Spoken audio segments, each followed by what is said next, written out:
Crianças ladronas.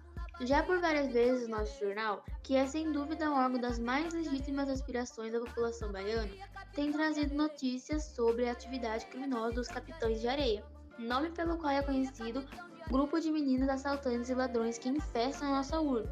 Essas crianças que tão cedo se dedicaram à tenebrosa carreira do crime não têm moradia certa ou pelo menos a sua moradia ainda não foi localizada.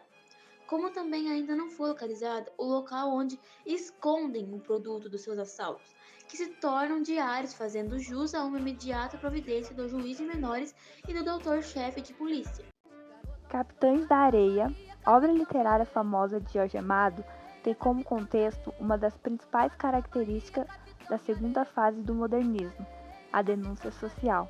Publicada em 1937, ela conta a história de Pedro Bala, chefe do bando Capitães da Areia, e seus amigos integrantes do grupo Professor, João Grande, Sem Pernas, Lota Seca, Gato, Boa Vida, Pirulito e outros cerca de 50 meninos que vivem em Ultrapiche, na região do Cais, capital baiana. Enquanto lidam com a juventude, os meninos praticam furtos e roubos para sobreviverem em meio ao esnobismo social da época, que não tratava o assunto como abandono infantil, mas marginalizavam aquelas crianças. Roubam para comer, porque todos esses ricos que têm para botar fora, para dar para as igrejas, não se lembram que existem crianças com fome? Que culpa! Cale-se! Quem ouvisse falar isso diria que é um comunista que está falando. E não é difícil. No meio dessas gentalhas, o senhor deve ter aprendido a teoria deles. O senhor é um comunista? Um inimigo da igreja?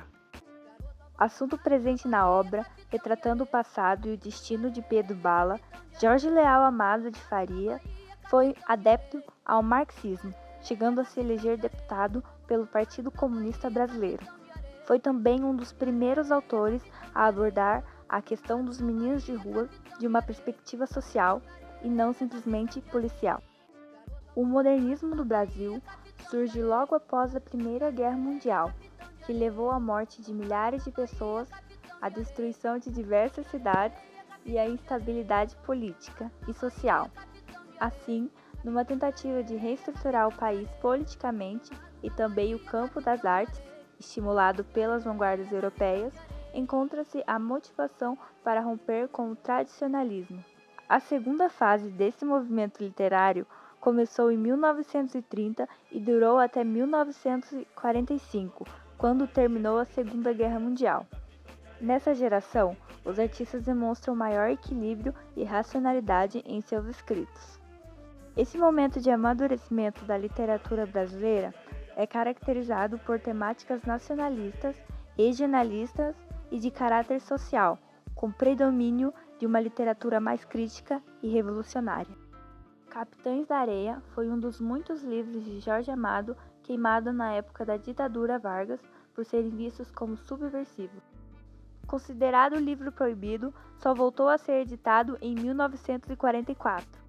Dora, uma garota órfã que, junto de seu irmão mais novo, passam a viver com o bando, querido de Deus, pescador e capoeirista, amigo do grupo.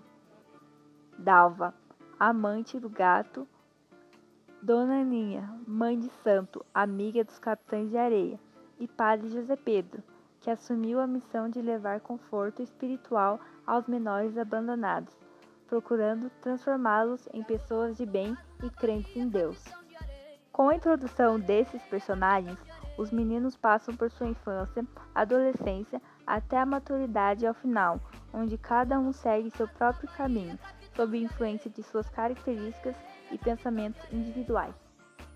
O livro, entre outras coisas, propõe-se a trazer um debate sobre a vida periférica, criminalidade e heroísmo, trazendo uma visão contestadora ao olhar comum, empregado pela sociedade a esses grupos marginalizados.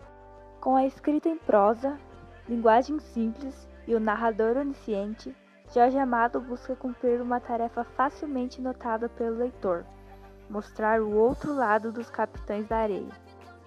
Ao penetrar na mente dos garotos, o narrador apresenta não apenas atitudes que a vida os obriga a tomar, mas também seus problemas internos, suas aspirações e pensamentos ingênuos e puros, comuns a qualquer criança.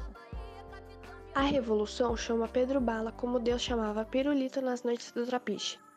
É uma voz poderosa dentro dele, poderosa como a voz do mar, como a voz do vento, tão poderosa como uma voz sem comparação, como a voz de um negro que canta num saveiro, o samba que Boa Vida fez. Companheiros, chegou a hora.